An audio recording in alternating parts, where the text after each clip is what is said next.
Virtual court পরিচালনা বন্ধে ২৪ ঘন্টার আলটিমেটাম দিয়েছে সুপ্রিম কোর্টের আইনজীবীদের একাংশ। নইলে কঠোর কর্মসূচি দেওয়ার হুঁশিয়ারি দেন তারা। অন্যদিকে অ্যাটর্নি জেনারেল বলছেন ভার্চুয়াল কোর্ট বিচার কাজে গতি এনেছে। দুপুরে নিজ কার্যালয়ে সাংবাদিকদের সঙ্গে মতবিনিময়ে তিনি একথা বলেন। মাইনুল মারুফের প্রতিবেদন। আই এম শিওর যে ইয়োর লর্ডশিপস আপনারা যে পদক্ষেপ নিয়েছেন এটা দ্রুত নিষ্পত্তি করার জন্য সেগুলো তো সবই অ্যাপ্রিসিয়েবল এবং আমরা সেটাই চাই। সরাসরি এজলাসে উপস্থিত না হয়েও ল্যাপটপের সামনে বসে মামলার শুনানি করছেন অ্যাটর্নি জেনারেল সহ রাষ্ট্রপক্ষের আইনজীবীরা। তুলে ধরছেন নিজেদের যুক্তি ও আইনি ব্যাখ্যা। বুধবার পূর্ব ঘোষণা অনুযায়ী সুপ্রিম কোর্টের আপিল ও হাইকোর্ট উভয় বিভাগেই এভাবে পরিচালিত হয় ভার্চুয়াল আদালত। বিচারের প্রক্রিয়াটা, বিশেষ করে আপিল নিষ্পত্তির প্রক্রিয়াটা এগিয়ে যাবে আমাদের, এটা আমরা প্রত্যাশা করি। জ্বালানি সংকট মোকাবিলায় নেয়া এই উদ্যোগে কোনো সমস্যা দেখছেন না রাষ্ট্রের প্রধান আইন কর্মকর্তা। তিনি বলেন, বিচার কাজে কোনো ব্যাঘাত হলে বিষয়টি প্রধান বিচারপতিকে জানানো হবে। শারীরিক উপস্থিতিতে মামলা করতে গেলে আমরা অনেক সময় অনেক অপ্রয়োজনীয় জিনিস অনেক সময় কথা বলি। এ কথা সত্যি, যারা মনে করেন যে এই পর্যায়ে শারীরিক উপস্থিতিতে আদালত হওয়া বাঞ্ছনীয়, তাদেরও অবশ্যই এই যৌক্তিকতা আছে, প্র্যাকটিক্যাল ডিফিকাল্টি আছে, এটাও মানতে হবে।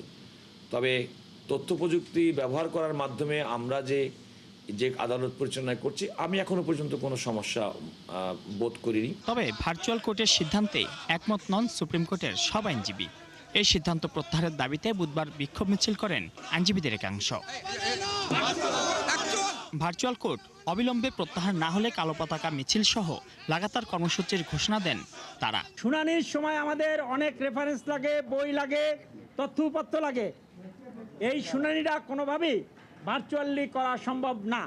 সেই ক্ষেত্রে গুরুত্বপূর্ণ অনেক মামলা শুনানিকালে নষ্ট হওয়ার সম্ভাবনা তৈরি হয়েছে। সরকার থেকে পরিষ্কার বলেছে কোনো জ্বালানি সংকট বাংলাদেশে নাই, সচিবালয় চলছে।